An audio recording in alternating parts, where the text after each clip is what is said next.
O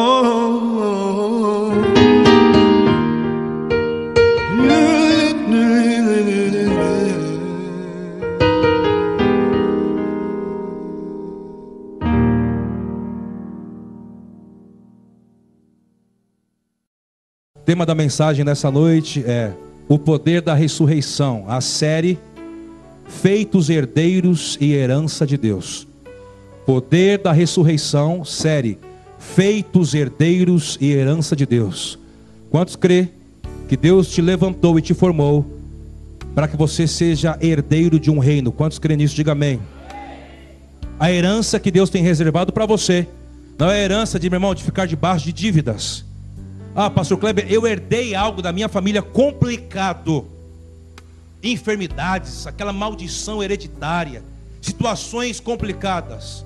O Filho de Deus se manifestou para destruir as obras do diabo. Você viverá o poder da ressurreição em sua vida. Vamos ler, diz assim: ora, se somos filhos, somos também herdeiros, herdeiros de Deus e co-herdeiros com Cristo. Se com Ele sofremos, também com Ele seremos glorificados. A Bíblia diz que nós passamos por momentos de tribulação. Satanás, ele luta todos os dias para fazer com que você não se torne herdeiro de Deus ou herança para Deus. Paulo, quando escreveu isso, ele teve o entendimento e a revelação da palavra. Como diz em Jeremias capítulo 1, versículo 5: antes que eu te formasse, eu já te conhecia. E antes que você fosse gerado no ventre, eu te santifiquei e te dei às nações por profeta. Isso é algo maravilhoso, porque Deus está dizendo: primeiro Ele concebeu o propósito profético no coração dele sobre você. Depois Ele trouxe você à existência. Pastor, eu não entendi. Já existe uma unção liberada, uma herança liberada para você, a sua porção, para que você transite na terra, dentro do chamado que Deus te chamou, meu irmão. Quando as coisas não começarem a ir bem, é porque você está tentando fazer com que as coisas andem fora do propósito e do projeto que Deus já tem com você. Quantos entendem isso? Diga amém. Amém. Vamos falar um pouquinho sobre herança nessa noite.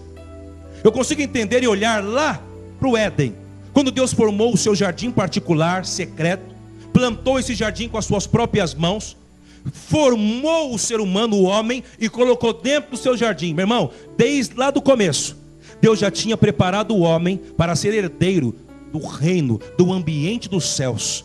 Só que Adão e Eva não valorizaram.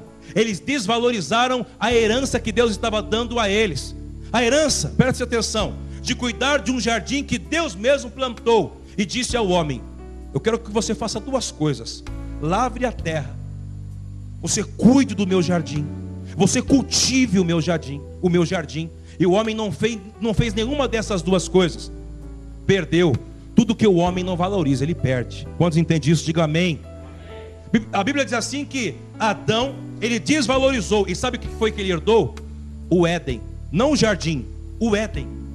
O Éden, a Bíblia diz que havia dor, havia cardos, espinho, havia a presença de Satanás lá. O que Deus tem para você, a herança que Deus tem reservada para você, meu irmão, os teus olhos ainda não conseguiu contemplar, não chegou aos teus ouvidos. Talvez nenhum profeta não profetizou sobre você, mas eu tenho certeza que é o melhor.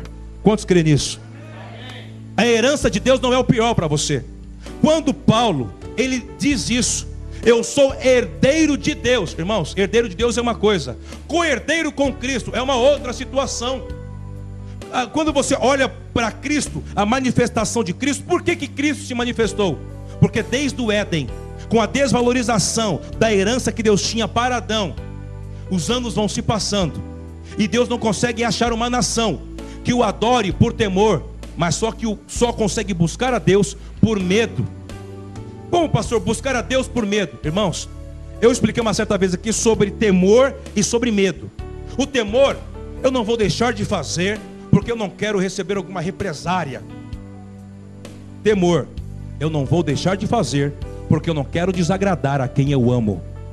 Há uma grande diferença em medo, em temor. Existem pessoas que servem a Deus por medo.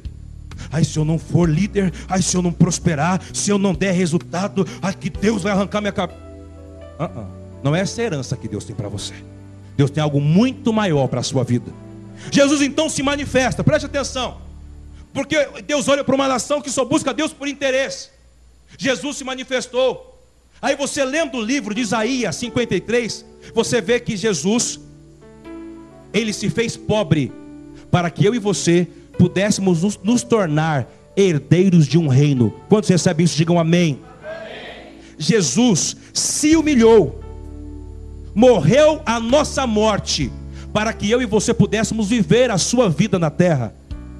Jesus foi trocado por um ladrão chamado Barrabás, tomando o meu e o teu lugar. Você lendo Isaías 53, você consegue ver, preste atenção. Jesus, teoricamente, perdeu para que eu e você pudéssemos ganhar. Quantos recebem isso? Digam amém nessa noite. Você ganhou. O que você ganhou? Quando Jesus se manifesta, ele diz no Novo Testamento: humilhai-vos, porque é chegado a vós o reino dos céus.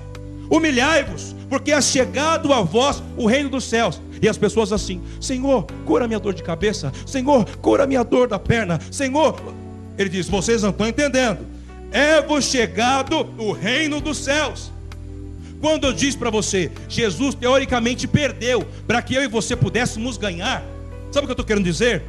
Que Deus, ele não quer que você venha receber uma pedrinha do reino dos céus.